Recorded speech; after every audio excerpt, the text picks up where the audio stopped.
Patrick Struebi was eager to fly home to Switzerland on one of his periodic visits after spending 8 years in Mexico establishing Fairtrasa, one of the world's largest fair trade organizations for avocados and other fruits from Latin America. It was the morning of January 28, 2011. Struebi's then-girlfriend had come to pick him up at his home to drive him to the bus station from where he planned to go to Mexico City to take the plane back to Switzerland. I walked around the car, put my bags in, and at the moment I put the bags in, there were like two cars parked, one in the front and one in the back, and two masked men came with guns, and they took me away, put me in the car, and they drove off. So they just like forcefully put me in the car.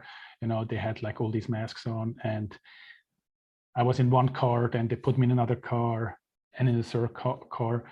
And I mean, I was just like shocked, you know, I was shocked, you know, they were like putting the gun to my head. I got handcuffed, I got blindfolded, and then they drove me to some place in a house, in a cellar, and that's where I was kept. Hello, everyone. This is When It Mattered. I'm Chitra Ragavan. In the clutches of the ruthless Mexican gangsters who made him watch videos of violent killings, Struebi somehow kept his cool and tried to figure a way out. He was released after 5 days of coordinated activity between the Mexican and Swiss governments.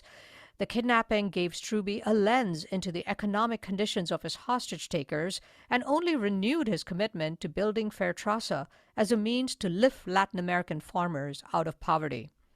I'm so delighted to welcome today Patrick Struebi, serial social entrepreneur, thought leader, humanitarian, and founder and executive chairman of the Fairtrasa Group. Struebi, by the way, has never publicly shared the story of his kidnapping before. He's doing it here today for the first time. Patrick, welcome to When It Mattered. Thank you. Welcome, Chitra. Thank you so much for inviting me. So you know the saying, no good deed shall go unpunished, right? To me, your story definitely seems to fall under that category. So let's set the stage a bit for the lead up to that kidnapping as to why you moved to Mexico, which is a central part of the story. So you're actually of Swiss origin. Tell us a little bit about your background, your upbringing, and the work that you were doing in 2004 in Switzerland before moving to Mexico. Yeah, absolutely. So it was never my plan to move to Mexico, you know, just to tell you. So, no, I was born and raised in Switzerland into a very traditional Catholic family with very strong values. I remember my dad always used to tell me, you know, you have to be productive, you have to be good at school, you have to have a good job, you have to make a lot of money, and then you can have a good life. I was brought up in that environment, and so that's what I did. And my first job was I became a consultant, and I loved being a consultant.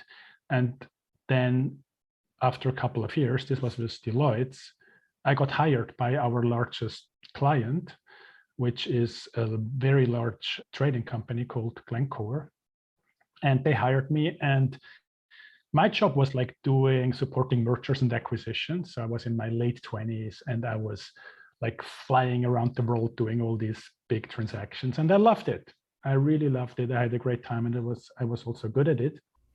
And Glencore is a huge commodities trader, but they're also into natural resources, minerals. Yeah, exactly. All that stuff, valuable stuff. Yeah, it's like, I think today it's one of the largest natural resource companies. They have like mines, smelters, refineries, and at that time they were looking at acquisitions, and that's why I was flying all around the globe to look at these potential in investments. And as I said, I loved it, and my life was like in airplanes, it was in hotels, it was in meeting rooms, but they all looked the same. You know, I was like 1 week in Chile, and then I was in the Philippines. And there was one moment that was really pivotal. I was in Peru, and instead of going to these meeting rooms and these Hiltons and Renaissance hotels, they all look the same. They said, we want to take you to the mine. So from Lima, we were taking a car, and we were driving like 7-8 hours up into the Andes. I remember it was like, we were on the second highest road that you can drive by car. And like the air got thin, there were people in the car that needed like oxygen masks. And then when we got to the mine manager wanted to show me where they have the highest ore content. So I was putting on this overall, like these overalls, sort of this lamp. Mm-hmm. Do you remember what kind of mines they were? Yeah, so this was a zinc and lead mine. So we were driving up to the mine. And then when we were at the mine, I put on this overall, and then there are like these tracks. So I was following the mine manager, and we were going into the mine. And then they have like these elevators, like 1 mile you go into the mine. So I found myself in the belly of the mine. And this was really a huge epiphany for me. My life was always in these meeting rooms and conferences. And then I found myself like in the belly of an Andean mine. And I saw the miners under what conditions they were working. It was hot, it was humid. It's not a good place to be when you're claustrophobic. So I was not happy, and I just wanted to get out of that mine. And what happened next? Yeah, so then, I was going out, I left the mine, and I remember I was back in Lima, and then I woke up at 3 a.m. in the morning, and I realized with my job, I'm making the rich richer and the poor poorer. Because at the same time, the company was making a reorganization, and many of those miners who already lived in very difficult situations lost their job. So this was a huge epiphany. And after that, I went back to Switzerland. I quit my job. Wow. How much of that was you said you were raised a Catholic. How much of that was like a good dose of Catholic guilt, do you think? There was definitely a good dose of Catholic guilt. But what I think the big thing for me was I just realized I lived in a bubble. I didn't know about all that hardship. It's different when you read in the paper, but when you actually see it.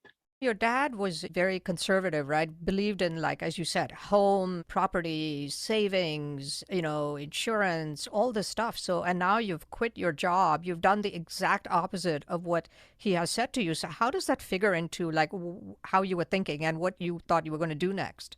I felt like the black sheep in the family. He gave me all that good advice, and his son was doing the opposite. But I just knew. I knew I couldn't stay in that organization, but I also knew that I couldn't be around him. He would have driven me nuts. So when I quit my job, I decided I will go away to do a sabbatical to reconsider what to do with my life. So what I did is I looked at the map. At that point in time, I've been to more than 50 countries, and I wanted to go to a country I've never been to. So I looked at the map, and I wanted to go to Latin America because Peru, I had the epiphany, and I wanted to be somewhere in that region. So I picked Mexico. So I then bought a one-way ticket, flew to Mexico, landed in Mexico City, not knowing where to sleep, and I was then just like traveling around the country. What did your dad say when you said you were going to leave? He wouldn't understand. But I just told him that that's what I'm doing. I had enough savings, so he was always like very concerned. He had like 5-7 insurance policies. So he would just not understand. But he knew that at least I had enough money. I didn't have to ask him for money to go there. So this was 2004, and the fair trade movement was just emerging in Europe, and you were traveling all around Mexico. What were you seeing? So, I was just going really to reconsider what to do with my life. And then when I was traveling through Mexico, what I saw is I saw these wonderful smallholder farmers. They had these beautiful avocados, and they were living in poverty. And I couldn't understand, because I saw they were like paid 10 cents, 15 cents a piece. And when I walk here into a store, I pay like $2.50. And I looked at that, I said, what's wrong here? Why do these farmers live in poverty? And this is when I remembered, as you said, that the fair trade movement at that time started. There were like a number of fair trade products, like coffee, like sugar, like tea. And then I thought, maybe I can do something for those farmers with fair trade. So I started to study about how the fair trade system works. And then I picked up the phone. I picked up the phone and I called the fair trade organization and said, I'm here in Mexico. I'd love to do a project for Mexican avocado farmers.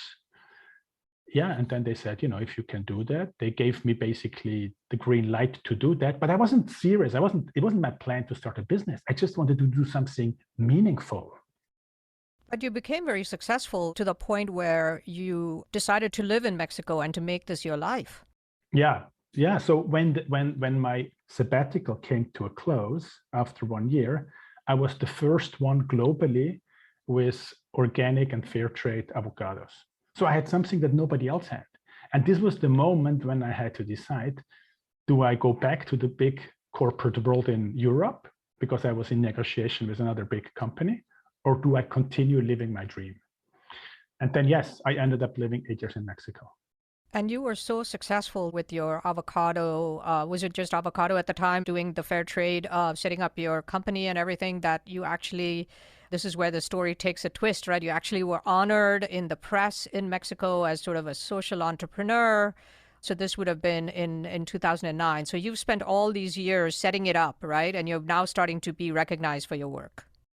Yeah, so I think what really distinguished us is that we I started a social enterprise because the goal was lifting farmers out of poverty.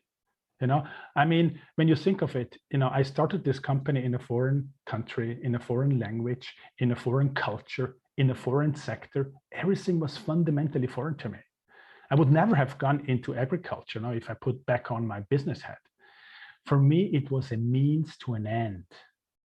And so what we did is we set up that company that we would use our margin to develop new farmers, form cooperatives. And so we got a lot of recognition because it is a social enterprise that uses the engine of the economy, which is a business, to lift farmers out of poverty, versus just NGO that do the same based on donations. And this is why we got then a lot of awards for the work we've been doing with the company. And this is where I go back to my theme of no good deed shall go unpunished. So you're in the papers, people are seeing who you are, and it appears that some unsavory characters in Mexico also saw who you were and understood that you probably had resources. You're from Switzerland, you're getting awards. So fast forward to January 28th, 2011, nearly 2 years later. Tell me where you are in your mind and in your journey in life, and what happens next. Yeah, so I'm in Mexico. And I knew that there is a lot of violence, and I saw that in the paper every day, but I never thought that I would be affected myself. And so, yes, so it was January 28th in 2011, and it was the day I was flying home to Switzerland. And so that morning, my girlfriend at that time, she came to pick me up, to drive me to the bus station that I would then go to Mexico City to take the plane back home. So what happened then is I came down, she had her car parked outside. I walked around the car, put my bags in that the moment I put the bags in, there were like 2 cars parked, one in the front and one in the back, and 2 masked men came with guns, and they took me away, put me in the car, and they drove off. So they just like forcefully put me in the car. They had like all these masks on, and I was in one car, then they put me in another car, and in a third car. And I mean, I was just like shocked. I was shocked. They were like putting the gun to my head. I got handcuffed, I got blindfolded, and then they drove me to some place in a house, in a cellar, and that's where I was kept. Wow. And did they say anything to you? What did you think was going on? I had no clue what was going on. I really I just knew, wow, this is a kidnapping. I got this as a kidnapping, but I didn't know the reason, anything. Only then that first day later, they took me out from that place. And then I met like these mafia bosses, and they were then talking to me, and they basically said that they want a ransom. They want a ransom, and if I don't pay, I would they would keep me. I mean, the situation was terrible. I was kept in this cellar. I was on a concrete floor, and it was cold. It was January, and handcuffed. I had a plastic water bottle as my pillow, and it was just like it was such an incredible situation.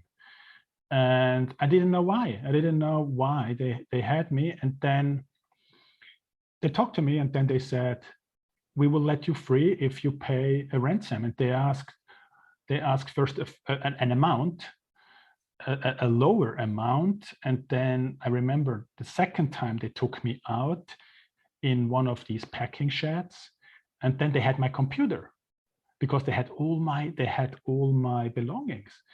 So they had my computer, and I remember I was standing there, and they were all like these people with their guns standing around me. And then they said, okay, Patrick, go into your computer, go into your bank account.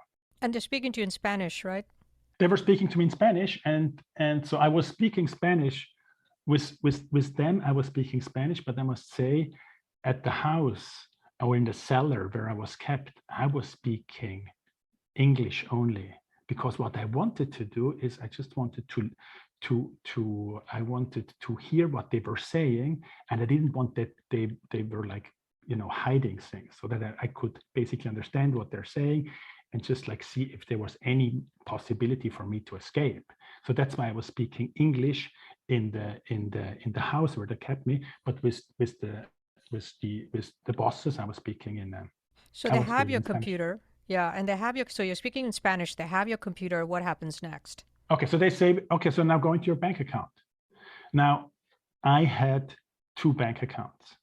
I had one bank account with money, that is the Swiss account from the company, and I had another account that had no money in it. So at that time, what I did is I went into the account that had no money. So I basically go in, and then I show them and say, look, there is no money. So they look at it and they see a zero balance. And then at the same time, this was 2001, and the main means of communication was Skype.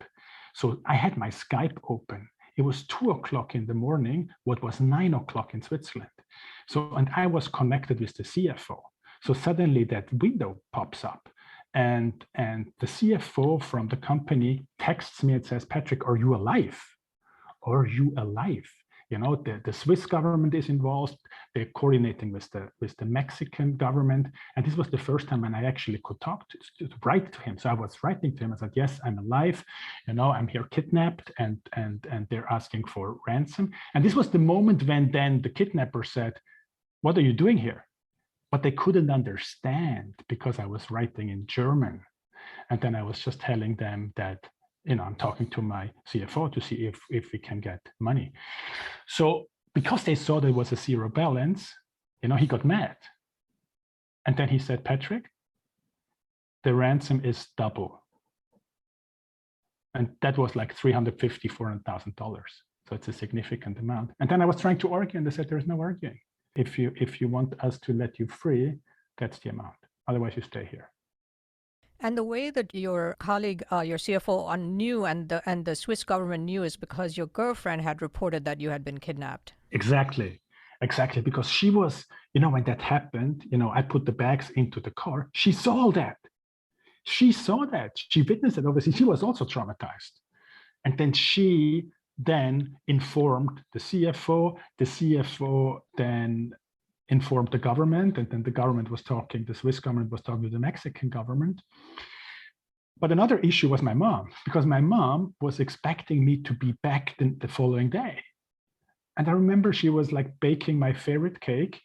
She was waiting to pick me up at the airport, and nobody dared to call my mom to tell her that her son was kidnapped. So it was also for my mom. It was terrible. In the end, they had to tell her because I wouldn't come home. Oh no! What cake was it? I can't remember what cake it was. She told me after that. But I mean, imagine being a mom, And I felt. I mean, I was kidnapped, but I felt bad. I felt bad for her. So what happened next? So, and then they kept me. while they were organizing the money, they kept me in this cellar of that house, and then they moved me around, from one house to the other. They were very well organized, but every time they moved me around, it was terrible because they were only driving at night. Then when you have like the handcuffs, they're putting my head down. So it was really a very painful situation. But I must say, I always kept my cool. I was never, you can easily fall into panic, but I actually never fell into panic. But there was one moment I want to share that was really the most dramatic. And it was a Saturday night, and I was on the floor, and then they started to show me like these videos that they made themselves, how they kill people. And so they showed me that video, and then together with like, they had this very loud music. It was just like, it was such an unbearable situation. And you could see how they kill people out in the Sierra. And when they finished, they said, okay, Patrick, now we go to the Sierra. So what they did, they took me, and then like cattle, they put me on the back of one of those trucks. And basically that we would drive to the Sierra, because I saw those films, so those recordings where they basically kill people in the Sierra. And this was the moment, my dad passed away a year before. This was the moment when I connected to my dad and said, Dad, I'm coming now. This was the moment when I thought, okay, now this is it. This is it.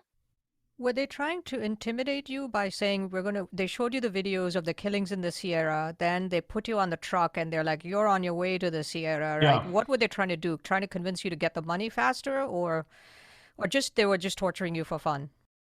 I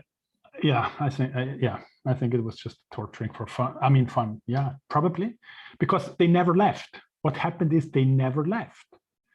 Because I was like waiting, okay, so I'm going to do the drive up. So we were like an hour I was on the back of that truck, and after an hour, and also what I wanted to say is, I was like, okay, so Dad, I'm coming. But then at the same time, what happened also is there was like this feeling deep inside of me that told me, Patrick, your life is not done yet.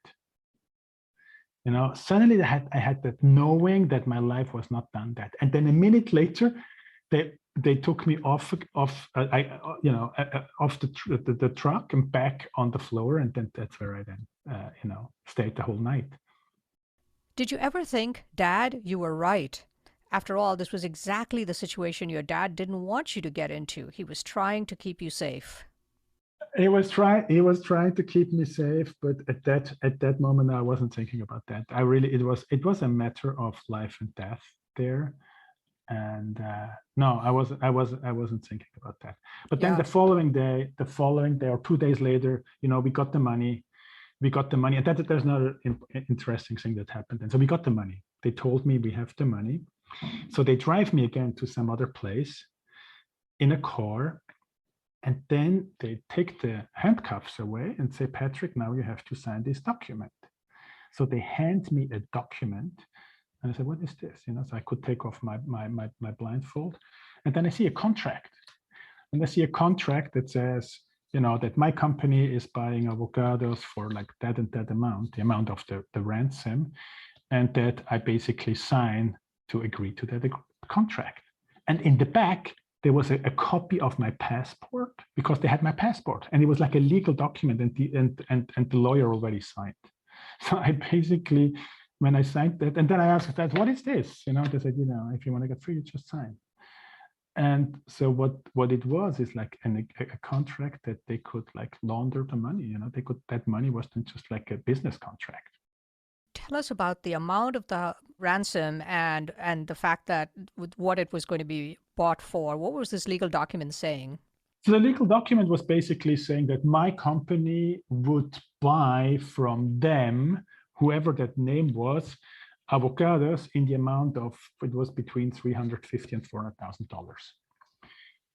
$400,000 worth of fake avocados. Yes. And the reason they wanted it legally is so they could launder it. Yeah, exactly. So they could justify. Wow, that very creative though. The fact that they had your passport and they had someone sign it, and so what did you do next? Did you sign it? I signed it. I mean, I was at that point, Chitra, at that point, the only thing you want is your freedom. I would have signed anything. I would have signed anything.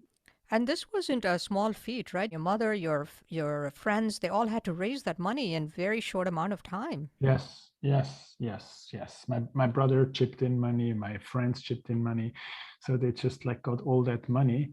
And even one of our farmers in Mexico also contributed. So everybody was contributed so we could get all that money.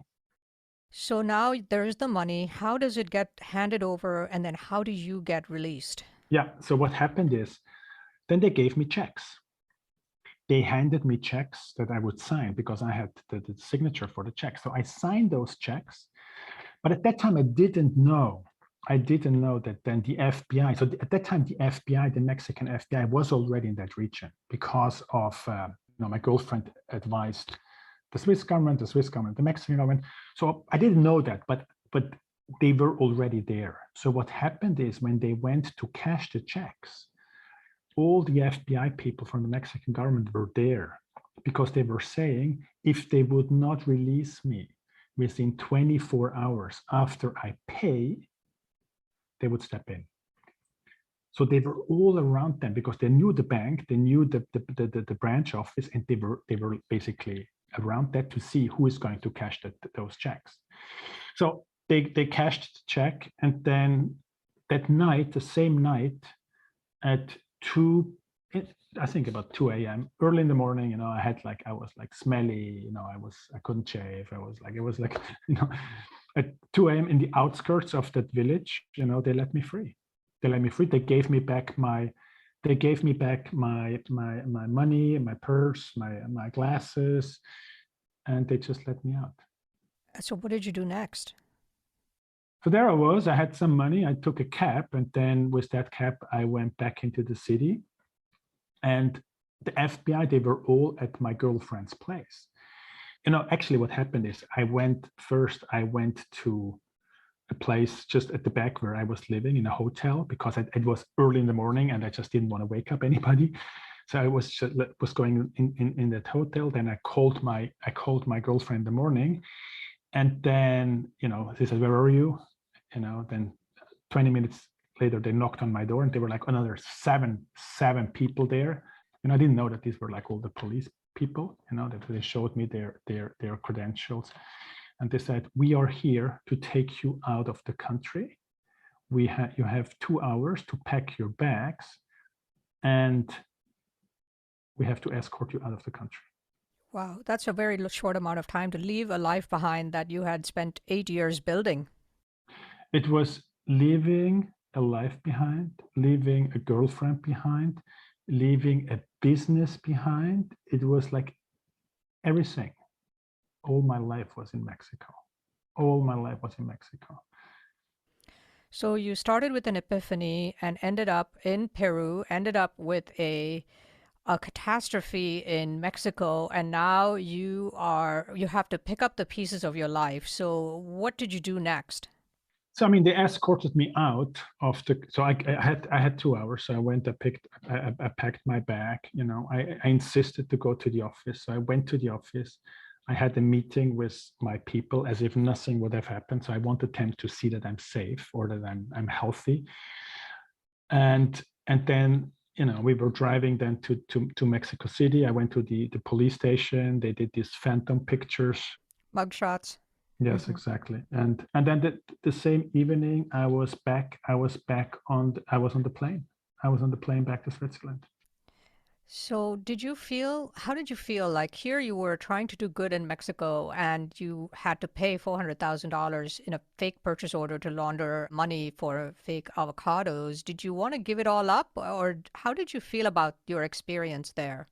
I was traumatized, and I was thinking about here I am. I go to Mexico to start a business to lift farmers out of poverty, and then as a thank you, I get kidnapped. So I would have had all the reasons. I would have had all the reasons, to walk away. But there was one experience that I had that happened actually when I still was kidnapped. I mentioned that when I was in the house where they kept me, I was speaking Spanish. So they were like these young men. They were like 17, 18, like the guards.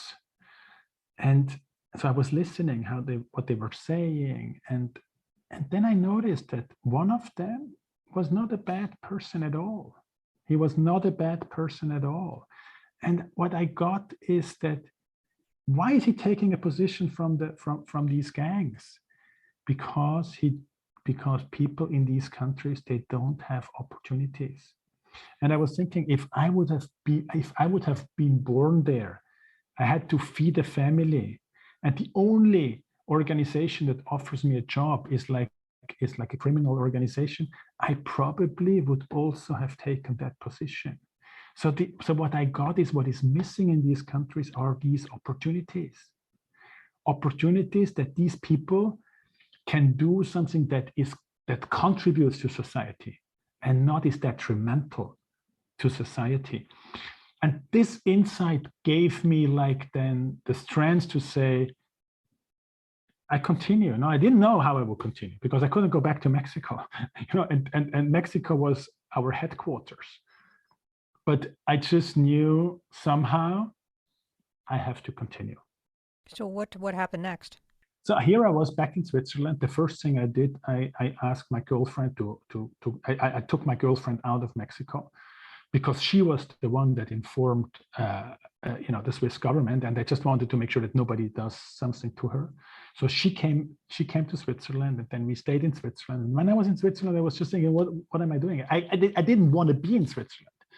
I left Switzerland because I wanted to do something where I can be a contribution in a developing world. That's why I went there. So I didn't want to be in Switzerland, and I couldn't go back to Mexico.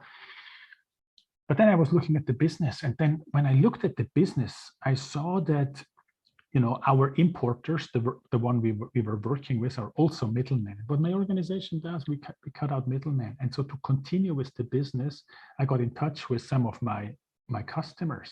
And then what we did is I used my time to set up our own import company. Because my view in Mexico was very localized.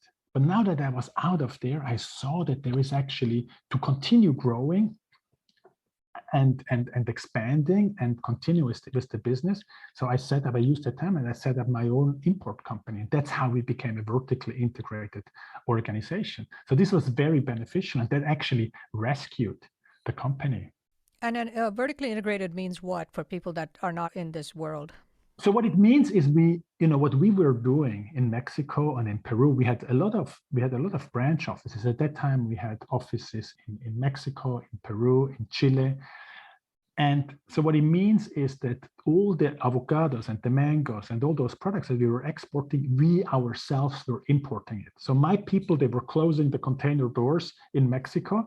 And then my people in Rotterdam at the port, they were opening it so that we actually had full control over the entire supply chain. That's amazing. And you've made a huge contribution, I think, to helping Latin American farmers get their products all over Europe and North America. You've become kind of the business model to follow, right? In Latin American countries and beyond, you've been recognized in all kinds of ways, including being named an Ashoka Fellow and all kinds of other things.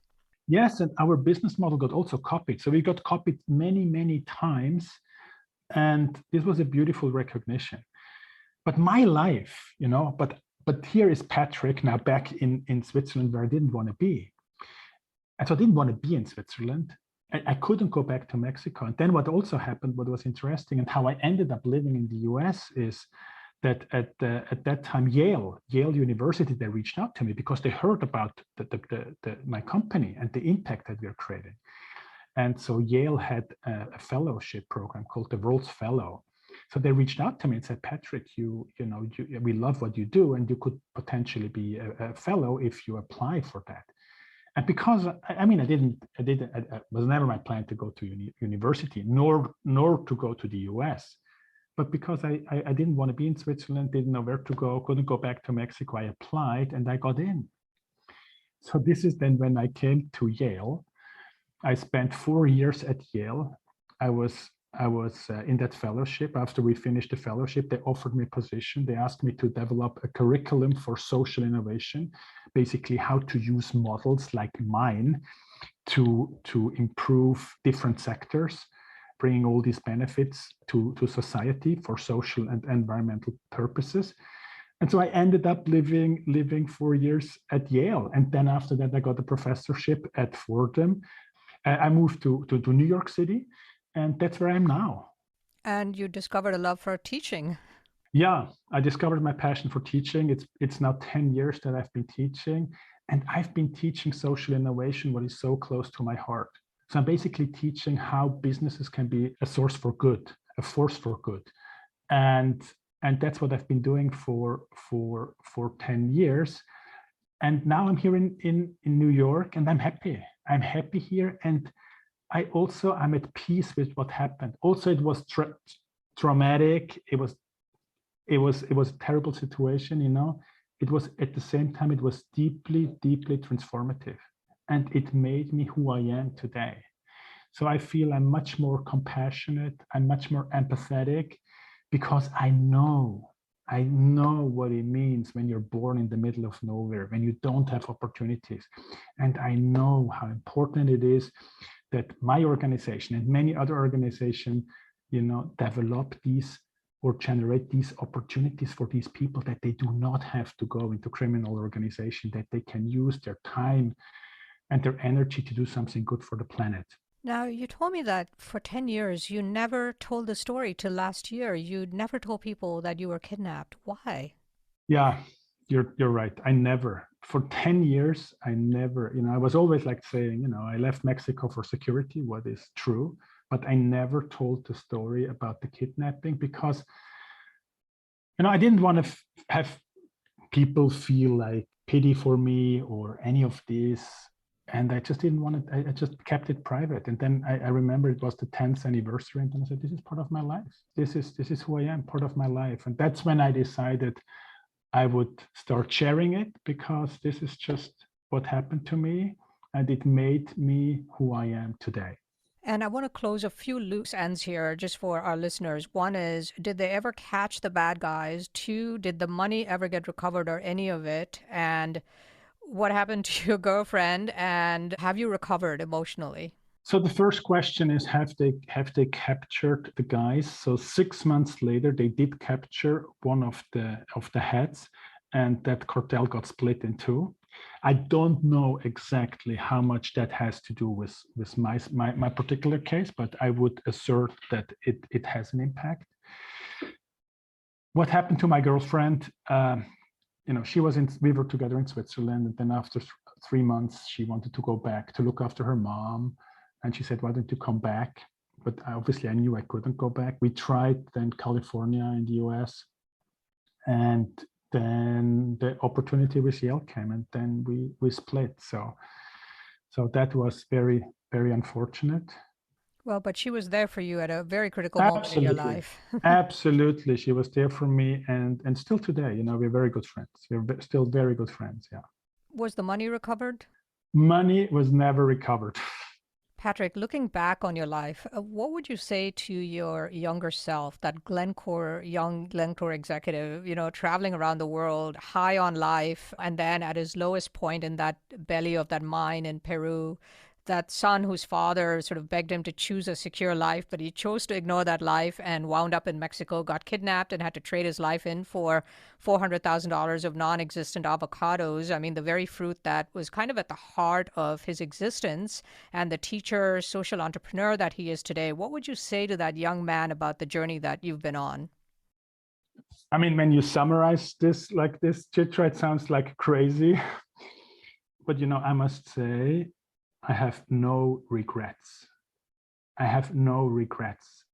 If I would have stayed in that company, I would be a very wealthy man today.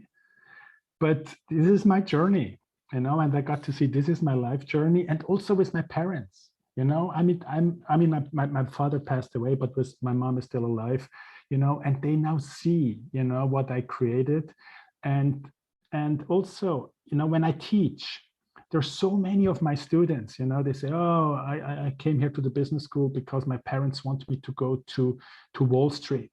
And I can tell you many of my students, because of my story, they come, they sit in my class, and they start their own business. And just the other day, one of the students came to me and said, Patrick, I was in your class. My parents wanted me to go to Wall Street, and now I started the business that has some social impact. And so I see how my story now contributes to so many other people that they can also live their dream and have the guts to decide for themselves and not do what the parents always want them to do. It's an amazing story. Well, thank you so much for joining me on When It Mattered and for this absolutely fascinating conversation and an incredible story. No, thank you, Chitra. Thank you for giving me the opportunity. And as I said, it's the first time that I'm talking publicly about my kidnapping. Wow. Thank you for the honor and for trusting me with your story. Yeah. Thank you, Chitra. Patrick Struebi is a serial social entrepreneur, thought leader, humanitarian, and founder and executive chairman of the Fairtrasa Group, a pioneering social enterprise that lifts marginalized small-scale farmers out of poverty. Fairtrasa is one of the largest organic and fair trade exporters from Latin America, with a vertically integrated business structure impacting over 70,000 direct beneficiaries. For his work with Fairtrasa, Patrick has been selected as an Ashoka Fellow, an Endeavor High Impact Entrepreneur, a Yale World Fellow, and a Gabelli Fellow. Patrick is also an adjunct professor at Fordham University, where he teaches at the Gabelli School of Business. In 2014, the World Economic Forum named Patrick a new champion, and he also is a member of the Clinton Global Initiative. He writes a column at Huffington Post and gives talks around the world on social innovation and related issues. This is When It Mattered. I'm Chitra Ragavan. When It Mattered is a podcast from Good Story, an advisory firm helping technology startups with brand strategy, positioning, and narrative.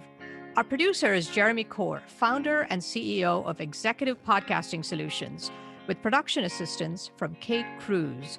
Our creative advisor is Adi Wineland, and our research and logistics lead is Sarah Muller. Don't forget to subscribe to the show on Apple Podcasts or your preferred podcast platform. And if you like the show, please rate it 5 stars, leave a review, and do recommend it to your friends, family, and colleagues. For questions, comments, and transcripts, please visit our website at goodstory.io or send us an email at podcast@goodstory.io. Join us next week for another episode of When It Mattered. I'll see you then.